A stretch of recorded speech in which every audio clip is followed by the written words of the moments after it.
சித்தார்த்த ரெட்டியும் பிரதீக்ஷாவும் அப்படியே ஒரு long drive போகிறாங்க. ஊருக்கு வெளியில் போனதுக்கப்புறம் ஒரு ஒதுக்குப்புறமா பார்த்தீங்கன்னா காரை வந்து பார்க் பண்ணுறாரு. இருட்டிடுது. இருட்டில் ஒரு இடத்துல வந்து வண்டியை பார்க் பண்ணிட்டு பிரதீக்ஷா கிட்ட பேசுகிறார் சித்தார்த்த ரெட்டி. இந்த மாதிரி வந்து எங்கள் வீட்டில் எக்காரணம் கொண்டு ஒரு நடிகை கல்யாணம் பண்ணுறதுக்கு ஒத்துக்க முடியாதுன்னு தீர்க்கமாக சொல்லிட்டாங்க. நீ இல்லாமல் என்னால் வாழ முடியாது அப்படின்ற ஒரு பாயிண்ட்டுக்கு வந்து நிற்கிறாங்க. அப்போ பிரதீக்ஷா என்ன சொல்கிறாங்க, அப்போ என்ன தான் செய்யணும்னு சொல்கிறீங்க அப்படிங்கும்போது நம்ம 2 பேருமே செத்து போயிடலாம். பிரதீக்ஷாவோட அம்மாட்ட டாக்டர் சொல்கிறாங்க, இந்த மாதிரி விஷம் குடிச்சிருக்காங்க, ரொம்ப கவலைக்கிடமான நிலைமையில் இருக்காங்க, அதனால் நீங்கள் வெயிட் பண்ணுங்கள், உள்ளே போக முடியாதுன்னு சொல்கிறாங்க. பிரதீக்ஷாவோட பாடியை வந்து அட்டாப்சிக்கு எடுத்துகிட்டு போயிடுறாங்க. அட்டாப்சிக்கு பிரதீக்ஷாவோட பாடி போயிடுது. அட்டாப்சிக்கு போகிறதுக்கு முன்னாடி ஃப்ரீசர் பாக்ஸில் வச்சுருப்பாங்கள்ல, பெனாரையில் வச்சுருப்பாங்களா, அப்போ வந்து பிரதீக்ஷா அம்மா வந்து டாக்டர்கிட்ட கெஞ்சுறாங்க, இப்போயாவது என் மகளை பார்க்க விடுங்க, இறந்துட்டாங்கன்னு சொல்கிறீங்க, இப்போயாவது என் மகளை பார்க்க விடுங்கன்னும் போது அவங்க போய் பார்க்குறாங்க. அந்த பெனாரையில் போய் பார்க்குறாங்க. பெனாரையில் பார்க்கும்போது பார்த்திங்கன்னா அட்டாப்சி பண்ணார் இல்லையா அந்த டாக்டர், அவர் வந்து ஒரு ரிப்போர்ட் கொடுக்குறாரு. அந்த ரிப்போர்ட்டில் என்னென்னா கழுத்தை நெரிச்சு கொண்டிருக்காங்க, அங்கங்கே உடம்புல காயங்கள் இருக்குது அப்படிங்கிற மாதிரியும், யாரோ வந்து பாலியல் கொடுமை பண்ணி கொலை பண்ணியிருக்கிற மாதிரி தெரியுதுங்கிற மாதிரி ஒரு அட்டாப்சி ரிப்போர்ட் கொடுக்குறாங்க.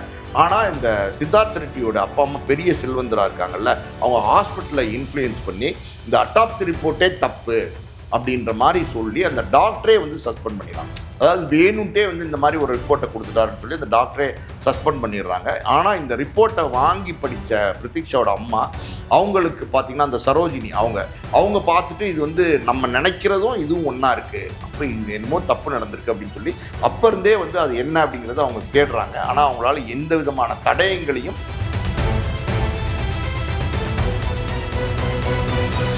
மீடியா சர்க்கிள் நேயர்களுக்கு வணக்கம். இன்றைக்கு நம்ம நேர்காணலுக்காக ஆஸ்கார் மூவிஸ் தயாரிப்பாளர் பாலாஜி பிரபு அவர்கள் நம்மோடு இருந்திருக்கிறார். அவரோடு பேசலாம். சார் வணக்கம். வணக்கம். தமிழ் சினிமாவில் மனுநீதி அப்படிங்கிற திரைப்படம் மூலமாக ஹீரோயினா அறிமுகமானவங்க பிரத்யூஷா. அதன் தொடர்ச்சியாக கடல் பூக்கள், சவுண்ட் பார்ட்டி, தவசி, விஜயகாந்த் அவர்களோட அப்படின்னு நிறைய படங்கள் நடிச்சிருந்தாங்க. தமிழ் சினிமாவில் ஒரு முன்னணி நடிகையாக வருவாங்க அப்படின்னு எதிர்பார்த்தோம். தமிழ் ரசிகர்களுக்கு சொல்லணும்னா தவசி படத்தில் பஞ்சாங்கம் பார்க்காத அந்த பாட்டு ஃபேமஸான பாடல், அந்த பாட்டில் அவங்க தான் வந்திருப்பாங்க. ஸோ அதன் மூலமாக எளிதாக தெரிஞ்சுக்கலாம் அவங்கள. 2002 இதே பிப்ரவரி மாதம் பார்த்தீங்கன்னா அவங்க தற்கொலை பண்ணிட்டாங்க அப்படிங்கிற மாதிரி அந்த வழக்கு நடந்தது. அவங்க அம்மா வந்து பார்த்தீங்கன்னா காதலன் தான் கொலை பண்ணிட்டாங்க அப்படின்னு சொல்லிட்டு சுப்ரீம் கோர்ட்டு இந்த வழக்கு நடந்துகிட்டு இருக்கு. அது தொடர்பாக தான் இந்த வருஷம் தீர்ப்பு வரப்போகுது அப்படின்னு தான் ஒரு செய்தி பார்த்தேன். என்ன சார் நடந்தது 2002? பிரதீக்ஷா வந்து பார்த்தீங்கன்னா 98வது வருஷத்தில் வந்து தெலுங்கு படத்தில் தான் முதல்ல அறிமுகமாகறாங்க. அதாவது மோகன் பாபு படத்தில் தான் அவங்க வந்து நடிக்க ஆரம்பிக்கிறாங்க. அதுக்கப்புறம் நிறைய தெலுங்கு படங்களில் தொடர்ந்து நடிக்கிறாங்க. அந்த காலகட்டத்தில் நீங்கள் சொன்ன மாதிரி பார்த்தீங்கன்னா மனுநீதி படத்தில் தம்பி ராமையா தான் வந்து பிரதீக்ஷா வந்து தமிழில் அறிமுகப்படுத்துகிறார். முரளி படம், அதுக்கப்புறம் விஜயகாந்த், சத்யராஜ், பிரபு, இப்படி தொடர்ந்து படங்கள் நடிக்கிறாங்க. பாரதி ராஜாவோட கடல் பூக்கள்லாம் நடிக்கிறாங்க. பிரதீக்ஷானா ஒரு ஹோம்லியான ஃபேஸு. இன்னைக்கு கூட வந்து தமிழ் ரசிகர்கள் வந்து பிரதீக்ஷாவை நிச்சயமாக, பிரத்யுக்ஷா அவங்க பேர், நிச்சயமாக மறந்துருக்க முடியாது. அந்த அளவுக்கு வந்து பெரிய பேர் புகழ் அடைஞ்சிருவாங்க அப்படிங்கிற மாதிரி ஒரு காலகட்டம். தெலுங்குலேயும் நிறைய படங்கள் நடிக்கிறாங்க, தமிழ்லேயும் நிறைய படங்கள் நடிக்கிறாங்க.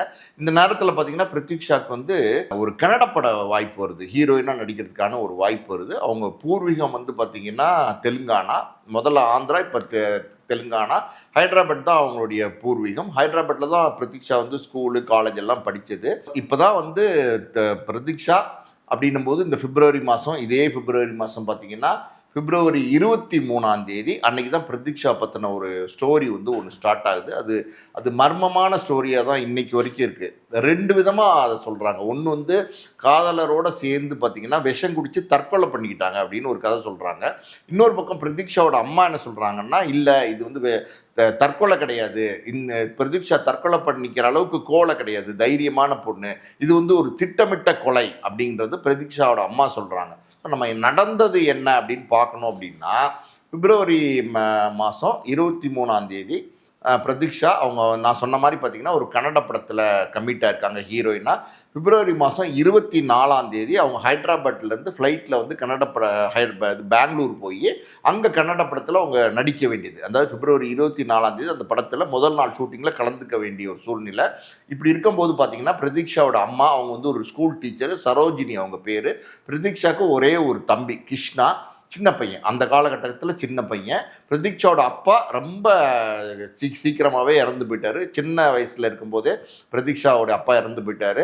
ஸோ பிரதீக்ஷாவோட அம்மா தான் ஸ்கூல் டீச்சராக இருந்து கஷ்டப்பட்டு வந்து மகளை வளர்க்குறாங்க. பிரதீக்ஷா அவங்க வந்து பார்த்தீங்கன்னா கொஞ்சம் இந்த வழக்குக்கு முன்னாடி சில விஷயங்களை பேசணும் அப்படின்னா, அவங்க வந்து பார்த்தீங்கன்னா சித்தார்த் அப்படிங்கிற ஒருத்தரை காதலிக்கிறாங்க. சித்தார்த் ரெட்டி அப்படின்னு ஒருத்தர் காதலிக்கிறாங்க.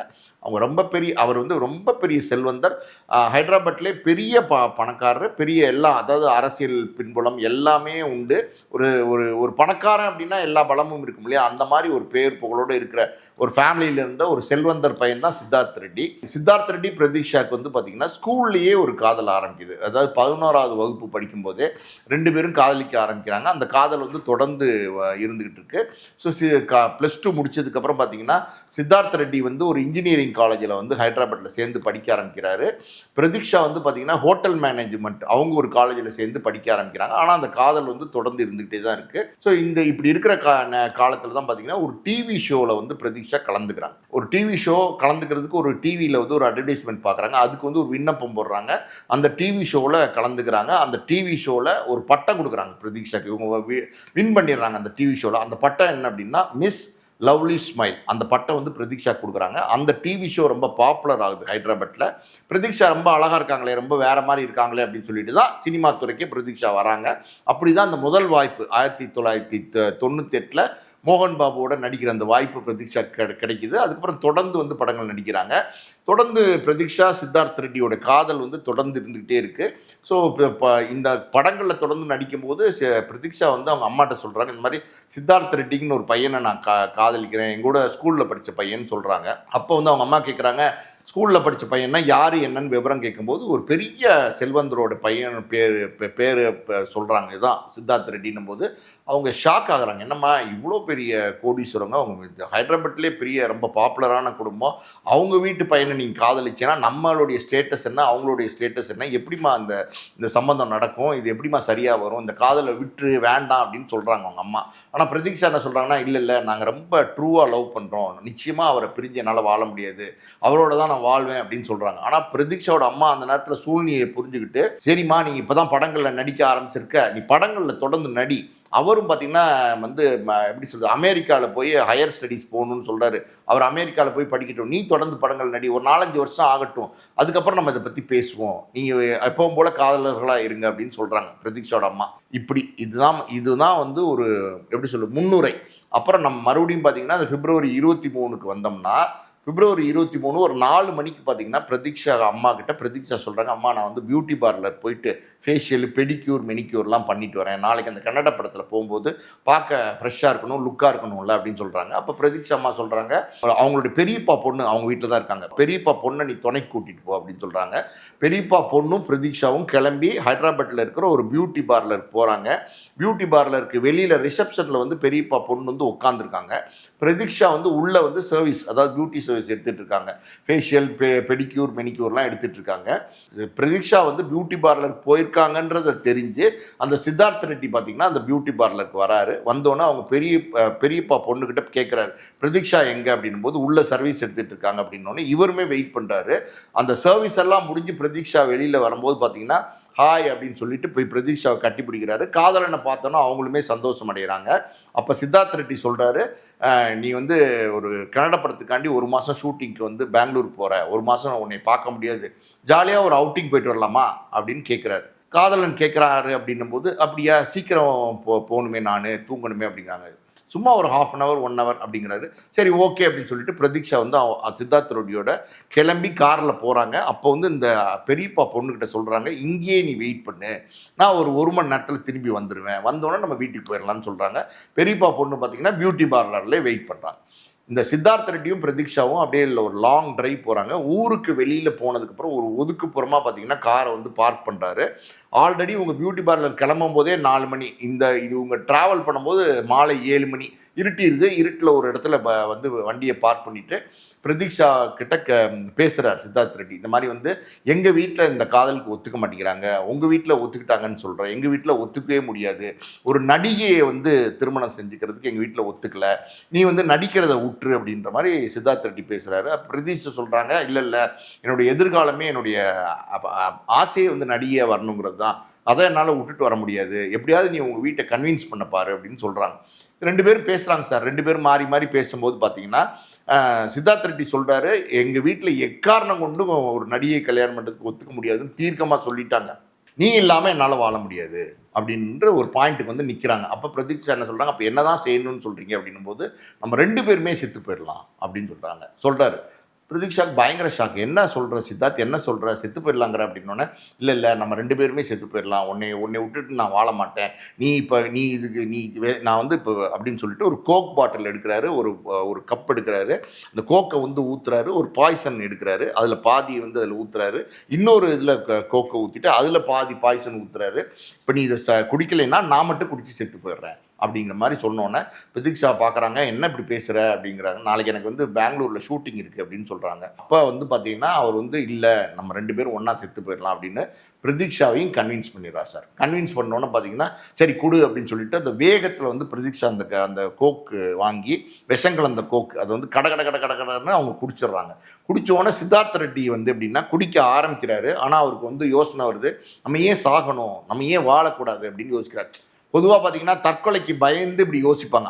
அவங்க பிரதீக்ஷா குடிச்சிட்டாங்க, இவர் குடிக்கிறதுக்கு பயந்துக்கிட்டு ஒரு வாய் குடித்தவர் ஏன் சாகணும், நம்ம ஏன் வாழக்கூடாது அப்படின்னு நினச்சி பிரதீக்ஷாட்டையும் சொல்கிறாரு, நான் உன்னை காப்பாற்றிடுறேன் வா, நான் குடிக்கல அப்படின்னு சொல்லி தூக்கி வீசிட்டு பிரதீக்ஷா வந்து வேகமாக கார் ஓட்டிகிட்டே வராரு. பிரதீக்ஷா சொல்கிறாங்க, நான் குடிச்சிட்டேன், நீ வந்து இப்படி பண்ணிட்டியே, நான் தான் முதல்லே சொன்னனே அப்படின்னு சொல்லி பேசிக்கிட்டே வராங்க. ஒரு ஸ்டேஜுக்கு மேலே பிரதீக்ஷா வந்து மயங்கிடுறாங்க. விஷம் ஃபுல்லாக குடிச்சதுனால மயங்கிடுறாங்க.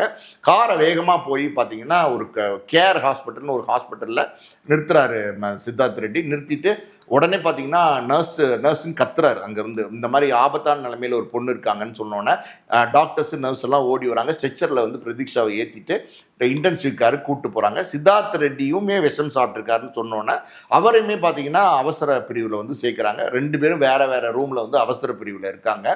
இதுக்கு நடுவில் ஒரு விஷயம் நடந்துச்சு. அது என்ன அப்படின்னா, இந்த சித்தார்த் ரெட்டியோட காரில் பிரதீக்ஷா போகிறாங்கல்ல, அப்போ வந்து பிரதீக்ஷாவுக்கு வந்து ஒரு ஃபோன் வருது. அந்த ஃபோனில் என்ன சொல்கிறாங்கன்னா, இந்த மாதிரி வந்து நாளைக்கு நீங்கள் வந்து ஒரு படத்தில் செலக்ட் ஆகிருக்கீங்க, அந்த படத்துக்கு ஆடிஷனுக்கு நீங்கள் வாங்க அப்படின்னு சொல்லி கூப்பிட்றாங்க. அது என்ன படம் அப்படின்னா ஜெயம் படம், தெலுங்கு ஜெயம் படத்தில் பிரதீக்ஷா தான் ஹீரோயினாக நடிக்க வேண்டியது, செலக்ட் ஆகிருந்தாங்க. அதுக்கு அந்த டேரக்டர் வர சொல்லியிருந்தாரு. அப்போ பிரதீக்ஷா சொல்கிறாங்க, நாளைக்கு வந்து நான் வந்து பெங்களூர் வேற ஒரு படத்துக்கு போகிறேன், இன்றைக்கே வந்து பார்க்கட்டுமா அப்படின்னு அந்த டேரக்டர் கேட்குறாங்க. அந்த டேரக்டர் சொல்கிறார், ஓகே இன்றைக்கே வந்து பாருங்கள், எப்போ வருவீங்கன்னொன்னே ஒரு 8 மணிக்கெலாம் வந்துடுறேன்னு சொல்லிட்டு உடனே ஃபோனை கட் பண்ணிவிட்டு இந்த பெரியப்பா பொண்ணுக்கு ஃபோன் பண்ணி சொல்கிறாங்க, நான் 8 மணிக்கு வந்துடுறேன், இந்த மாதிரி ஒரு டேரக்டர் வந்து கூப்பிட்டுருக்காரு, படத்தில் செலக்ட் ஆயிருக்கேன்னா அவரை போய் பார்த்துட்டு தான் நாளைக்கு நம்ம பெங்களூர் போகணும், அதனால் உடனே நம்ம பெங்களூர் போகணும், இப்போ சித்தார்த்தோட போயிட்டு நான் வந்துடுறேன், நீ வெயிட் பண்ணுன்னு சொல்லியிருக்காங்க. இது வரைக்கும் தான் தகவல் வந்து இருந்திருக்கு.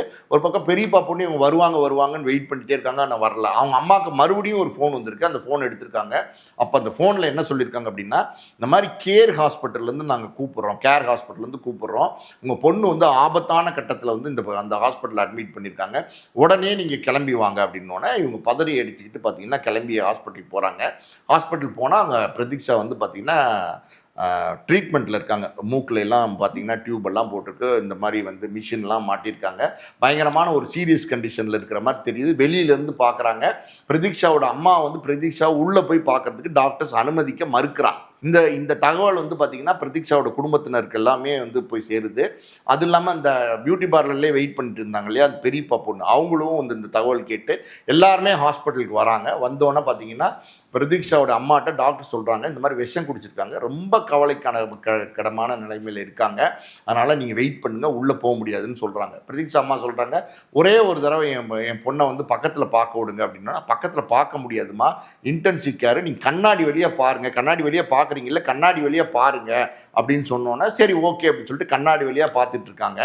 வெயிட் பண்ணுறாங்க, நைட்டெல்லாம் ஹாஸ்பிட்டலில் வெயிட் பண்ணுறாங்க. காலையில் பார்த்தீங்கன்னா ஒரு 9 மணி இருக்கும்போது ஒரு நர்ஸ் வந்து வெளியில் வராங்க. வந்து பிரதீக்ஷா வந்து அவங்களுடைய ட்ரெஸ்ஸில் வந்து மோஷன் போயிட்டாங்க. உடனே ட்ரெஸ்ஸை மாற்றணும், வேறு ஏதாவது மாற்று உடை இருக்கா அப்படின்னும்போது எதுவுமே இல்லைம்மா, நாங்கள் திடீர்னு கிளம்பி வந்தோம் அப்படின்னு சொல்கிறாங்க.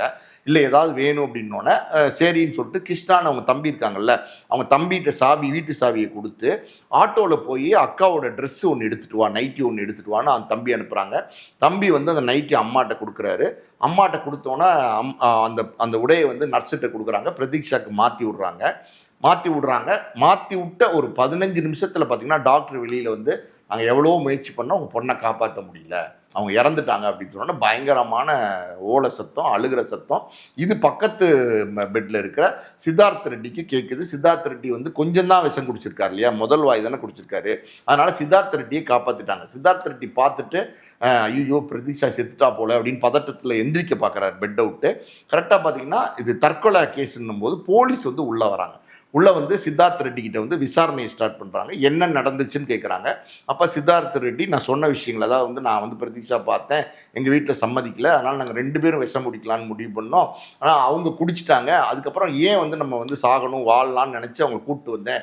அவசரப்பட்டு அவங்கள அட்மிட் பண்ணும்போது இப்போ அவங்க வந்து அழுகை சத்தம் இறந்துட்டாங்க போல தெரியுது, அழுகிறாங்க, அவங்கள என்னை பார்க்க விடுங்க அப்படின்னு. போலீஸ் வந்து இல்லை அமைதியாக இருங்க, படுங்க, இப்போ வந்து அவங்க உங்கள் மேலே கோபமாக இருக்காங்க, இப்போ நீங்கள் போக வேணாம் அப்படின்னு சொல்கிறாங்க போலீஸு. ஸோ இந்த இடத்துல பார்த்தீங்கன்னா இந்த ஹாஸ்பிட்டல்லே பார்த்தீங்கன்னா இந்த சித்தார்த் ரெட்டியோட அப்பா அம்மாவுக்கு பெரிய செல்வாக்கு, பெரிய மரியாதை, அதாவது தனி மரியாதை கொடுக்குறாங்க. ஆனால் பிரதீக்ஷா வீட்டுக்கு எந்த விதமான மரியாதையும் கொடுக்க மாட்டேங்கிறாங்க.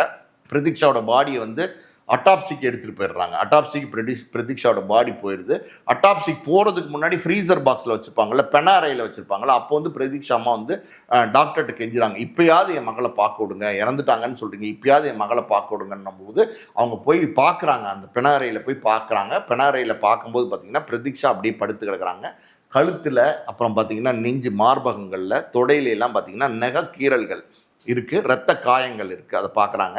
அது இல்லாமல் பார்த்தீங்கன்னா அந்த செமனோடைய ட்ரேஸ், அதாவது ஸ்பெர்மோடைய ட்ரேஸ் வந்து அங்கங்கே இருக்கிற மாதிரி தெரியுது. சின்னதாக ஏதோ கண்ணுக்கு படுற மாதிரி இருக்குது. பார்த்து அவங்க வந்து கழுத்து அங்கெங்கெல்லாம் மகளை தொட்டு எக்ஸாமினேஷன் பண்ணும்போது இது வந்து தற்கொலை பண்ணி செத்த மாதிரி தெரியலையே, அங்கங்கே காயங்கள்லாம் இருக்கே அப்படின்னு சொல்லிட்டு டாக்டர்கிட்ட போய் கேட்குறாங்க. கழுத்தை நெரிச்ச மாதிரிலாம் இருக்கே டாக்டர் அப்படின்னு சொல்லி கேட்கும்போது அந்த டாக்டர் சொல்கிற நெஞ்சில எல்லாம் காயங்கள் இருக்கும்போது டாக்டர் என்ன சொல்கிறாருன்னா, அந்த மாதிரி விஷம் குடிச்சிட்டாங்க, அதை வந்து வெளியில் எடுக்கிறதுக்காண்டி நாங்கள் பம்ப் பண்ணோம், நெஞ்செல்லாம் அமுக்கும்போது காயங்கள் பட்டிருக்கலாம் அப்படிங்கிற மாதிரி அலட்சியமாக பதில் சொல்கிறாரு.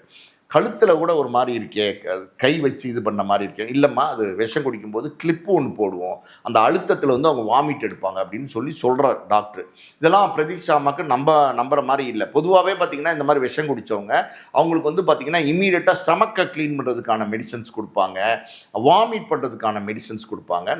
கிராமங்கள்ல எல்லாம் பார்த்திங்கன்னா அந்த காலத்தில் விஷம் குடிச்சிட்டாங்கன்னு சொன்னாங்கன்னா மாட்டு சாணியை கரைச்சி வாயில் ஊற்றுவாங்க. அதை அந்த நாத்தம் அதை தாங்க முடியாமல் என்ன பண்ணுவாங்கன்னா அப்படியே வாமிட் பண்ணுவாங்க, பயங்கரமாக வாமிட் பண்ணுவாங்க. அந்த வயிற்றில் இருக்கிற விஷம் வந்து வெளியில் வந்துடும், ஸ்டமக் க்ளீன் ஆயிரும். இதுதான் பொதுவாக பண்ணுறது. ஆனால் டாக்டர் சொல்கிறது வந்து பிரதீக்ஷா அம்மாவுக்கு ஒரு சந்தேகமாக இருக்குது. அந்த சித்தார்த் ரெட்டிங்கிறவர் பொழைச்சிடுறாரு. ஸோ இப்படி இருக்கிற சூழ்நிலையில் பார்த்தீங்கன்னா கேஸ் வந்து சித்தார்த் ரெட்டி மேலே பதியப்படுது. என்ன கேஸ் அப்படின்னா, அவர் வந்து தற்கொலைக்கு முயற்சி பண்ணுது, அது வந்து தப்பு. அது இல்லாமல் பார்த்தீங்கன்னா பிரதீக்ஷாவை வந்து தற்கொலைக்கு தூண்டி விஷத்தை கொடுத்தது இவர் தான். அதனால் பிரதீக்ஷா இறந்தும் போயிட்டாங்க. அது இறந்து போனதுனால அது 2 கேஸையும் சேர்த்து வந்து இவர் மேலே வந்து வழக்கு பதிகிறாங்க. அந்த கோர்ட்டுக்கு வந்து அந்த கேஸ் வருது. அதாவது வந்து போலீஸ் எஃப்ஐஆர் பதிவு பண்ணுறாங்க. ஸோ இப்படி இருக்கும்போது பார்த்தீங்கன்னா அந்த அட்டாப்சி பண்ணார் இல்லையா அந்த டாக்டர், அவர் வந்து ஒரு ரிப்போர்ட் கொடுக்குறாரு. அந்த ரிப்போர்ட்டில் என்னென்னா கழுத்தை நெரிச்சு கொண்டிருக்காங்க, அங்கங்கே உடம்புல காயங்கள் இருக்குது அப்படிங்கிற மாதிரியும், யாரோ வந்து பாலியல் கொடுமை பண்ணி கொலை பண்ணியிருக்கிற மாதிரி தெரியுதுங்கிற மாதிரி ஒரு அட்டாப்சி ரிப்போர்ட் கொடுக்குறாங்க. ஆனால் இந்த சித்தார்த் ரெட்டியோட அப்பா அம்மா பெரிய செல்வந்தராக இருக்காங்கல்ல, அவங்க ஹாஸ்பிட்டலை இன்ஃப்ளூயன்ஸ் பண்ணி இந்த அட்டாப்சி ரிப்போர்ட்டே தப்பு அப்படின்ற மாதிரி சொல்லி அந்த டாக்டரே வந்து சஸ்பெண்ட் பண்ணிடுறாங்க. அதாவது வேணும்ட்டே வந்து இந்த மாதிரி ஒரு ரிப்போர்ட்டை கொடுத்துட்டாருன்னு சொல்லி அந்த டாக்டரே சஸ்பெண்ட் பண்ணிடுறாங்க. ஆனால் இந்த ரிப்போர்ட்டை வாங்கி படித்த பிரதீக்ஷாவோட அம்மா, அவங்களுக்கு பார்த்தீங்கன்னா அந்த சரோஜினி அவங்க பார்த்துட்டு இது வந்து நம்ம நினைக்கிறதும் இதுவும் ஒன்றா இருக்குது, அப்போ இது என்னமோ தப்பு நடந்திருக்கு அப்படின்னு சொல்லி அப்போ இருந்தே வந்து அது என்ன அப்படிங்கிறத அவங்க தேடுறாங்க. ஆனால் அவங்களால எந்த விதமான தடயங்களையும் கண்டுபிடிக்க முடியல. அவங்க நேராக பார்த்த சாட்சி தான், அங்கங்கே காயங்கள் இருந்தது, செமனுடைய ட்ரேசஸ் இருந்தது, கழுத்தை நெரிச்ச மாதிரி இருந்தது, இதெல்லாம் பார்க்குறாங்க. ஆனால் டாக்டர் எழுதியிருக்காரு பிரதீக்ஷாவோட வயிற்றில் வந்து விஷம் இருக்குது அப்படின்னு டாக்டர் எழுதியிருக்காரு. அதில் வந்து ரிப்போர்ட்டில் கிளியராக இருக்குது. ஸோ இது வந்து விஷம் கொடுத்து கொண்டிருக்காங்க அப்படிங்கிற நோக்கத்தில் பிரதீக்ஷா அம்மா வந்து சொல்கிறாங்க. ஆனால் இந்த வழக்கு வந்து ஒரு தற்கொலை பண்ணுறதுக்கு இவர் முயற்சி பண்ணார் சித்தார்த் ரெட்டி, தற்கொலைக்கு இன்னொருத்தவங்களை தூண்டி அவங்க இறந்து போயிட்டாங்கன்னும் போது இந்த 2 வழக்கும் வந்து கோர்ட்டுக்கு வந்து இது வழக்கு விசாரணை நடந்து இந்த ஹைதராபாத் கோர்ட்டில் சித்தார்த் ரெட்டிக்கு தீர்ப்பு சொல்கிறாங்க. என்ன தீர்ப்பு சொல்கிறாங்கன்னா 5 வருஷம் கடுங்காவல்னு சொல்கிறாங்க. அதுக்கப்புறம் அந்த தீர்ப்பை எதிர்த்து சித்தார்த் ரெட்டி வந்து பார்த்திங்கன்னா மேல்முறையீடுக்கு போகும்போது 2 வருஷம் கடுங்காவலாக குறைச்சி 50,000 அபதாரம் போடுறாங்க. இதுதான் இந்த பாயிண்ட்ல என்ன பண்ணாங்கன்னா பிரதீக்ஷா அம்மா வந்து இந்த வழக்குல இந்த தீர்ப்பை எதிர்த்து இது வந்து ஒரு தற்கொலை வழக்கே கிடையாது, இது வந்து ஒரு கொலை வழக்கு அப்படின்னு சொல்லி சுப்ரீம் கோர்ட்ல வந்து அவங்க மேல்முறையீடு போறாங்க. எந்த வருஷம் போறாங்கன்னா 2012 வந்து சுப்ரீம் கோர்ட்டுக்கு அவங்க மேல்முறையீடு போடுறாங்க. அப்போ அவங்க என்ன சொல்றாங்கன்னா, இந்த மாதிரி டாக்டர் அட்டாப்சி ரிப்போர்ட்ல வந்து இந்த மாதிரி எழுதியிருந்தாரு, இந்த அங்கங்க காயங்கள் இருக்கு, செமனோட ட்ரேஸ் இருக்கு, வயிற்றுல விஷம் இருக்கு, இருக்குன்னு எழுதியிருந்தாரு. ஆனா அந்த டாக்டரே வந்து தப்பா எழுதியிருக்காருன்னு அந்த டாக்டரே சஸ்பெண்ட் பண்ணிட்டாங்க.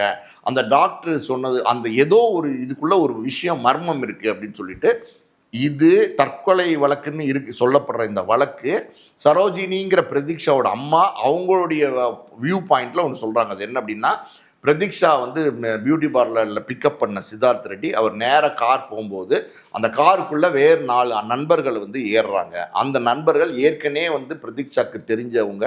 காரணம் சித்தார்த் ரெட்டியும் பிரதீக்ஷாவும் லவ் பண்ணும்போது பல நேரங்களில் அந்த நண்பர்களோடு சேர்ந்து ஒன்றா வெளியிலலாம் போயிருக்காங்க. அதை அவங்க பெருசாக எடுத்துக்கல. நம்மளுடைய காதலனோட நண்பர்கள் காரில் வராங்க அப்படிங்கிற பார்வையில் தான் அவங்க பார்க்குறாங்க. இந்த கார் வந்து ஒரு இப்போ சித்தார்த் ரெட்டியோட பண்ணை வீட்டுக்குள்ளே போய் நிற்குது. அங்கே பிரதீக்ஷா இறங்கி எங்கே அப்படின்னு சொல்லிட்டு உள்ளே போகும்போது 4 பேருமே சேர்ந்து, அதாவது சித்தார்த் ரெட்டியோட சேர்ந்து 5 பேருமே வந்து இந்த பிரதீக்ஷாவை ரேப் பண்ணி கொலை பண்ணியிருக்காங்க, கழுத்தை நெரிச்சு கொலை பண்ணியிருக்காங்க.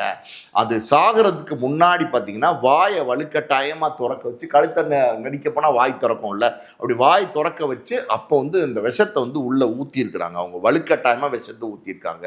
இந்த உண்மை வந்து தெரிஞ்சிடக்கூடாதுங்கிறதுனால விஷத்தினுடைய 1-2 துளிகளை மட்டும் உதட்டளவில் வந்து சித்தார்த் ரெட்டி தடவிக்கிட்டு, நானும் விஷம் குடிச்சிட்டேன், அவங்களும் விஷம் குடிச்சிட்டாங்க, நாங்கள் தற்கொலைக்கு முயற்சி பண்ணோன்னு அப்படியே பிளேட்டை மாற்றி போடுறாரு. ஆனால் நடந்தது இதுதான். என் பெண் வந்து ஒரு எப்படி சொல்றது, ஒரு தைரியமான பொண்ணு, அவங்க நிச்சயமாக தற்கொலை பண்ணியிருக்க வாய்ப்பே இல்லை, அவங்க கொலை தான் பண்ணப்பட்டிருக்காங்க அப்படிங்கிறது. அதுவும் கொலை மட்டும் இல்லை, 4-5 பேர் சேர்ந்து கேங் ரேப் பண்ணியிருக்காங்க அப்படின்னு இன்னை வரைக்கும் வந்து சுப்ரீம் கோர்ட்டில் அவங்க வந்து நீதிக்காண்டி போராடிட்டு இருக்காங்க சார். அந்த வழக்கு பல விசாரணைக்கு அப்புறம் பார்த்தீங்கன்னா சென்ற நவம்பர் 29, 2005 கடைசி ஹியரிங், 2 பக்கோடைய வாதங்களும் கடைசி வாதங்கள்னு சொல்லுவாங்க. அதாவது ஃபைனல் ஹியரிங் வந்து கேட்டுட்டாங்க சுப்ரீம் கோர்ட்டில். இப்போ அதனுடைய ஜட்மெண்ட் மட்டும் ரிசர்வ் பண்ணி வச்சுருக்காங்க, தீர்ப்பு ஒத்தி வச்சுருக்காங்க. அந்த தீர்ப்பு எனக்கு தெரிஞ்சு பார்த்தீங்கன்னா அநேகமாக இன்னும் 1-2 மாதங்களில் வர்றதுக்கு வாய்ப்பு இருக்குது. அந்த தீர்ப்பு வந்தால் அந்த தீர்ப்பு அது வந்து தற்கொலைதான்னு சொல்லுவாங்களா, இல்லை வந்து இவங்க கொடுத்துருக்கிற எவிடன்ஸை வச்சு இது கொலை அப்படின்னு சொல்லுவாங்களா அப்படின்னு நமக்கு தெரியாது. ஆனால் சித்தார்த் ரெட்டிங்கிறவர் இன்னைக்கு வந்து அமெரிக்காவில் அவர் வந்து ஒரு சாஃப்ட்வேர் கம்பெனியில் ரொம்ப சந்தோஷமாக வாழ்ந்துட்டு இருக்கிறாரு. ஸோ இந்த தண்டனை, அந்த தற்கொலை தண்டனை ஆல்ரெடி அவர் அனுப்பிச்சிட்டார் 2 வருஷம்.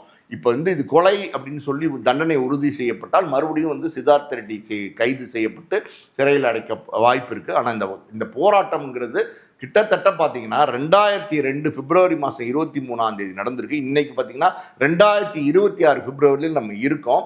24 வருஷமா இது வந்து கொலை தான் அப்படின்னு அந்த அம்மா வந்து தனியாக நின்று போராடிட்டு இருக்காங்க, தொடர்ந்து போராடிட்டு இருக்காங்க, விடாமல் போராடிட்டு இருக்காங்க, நீதி வேணும்னு சொல்கிறாங்க.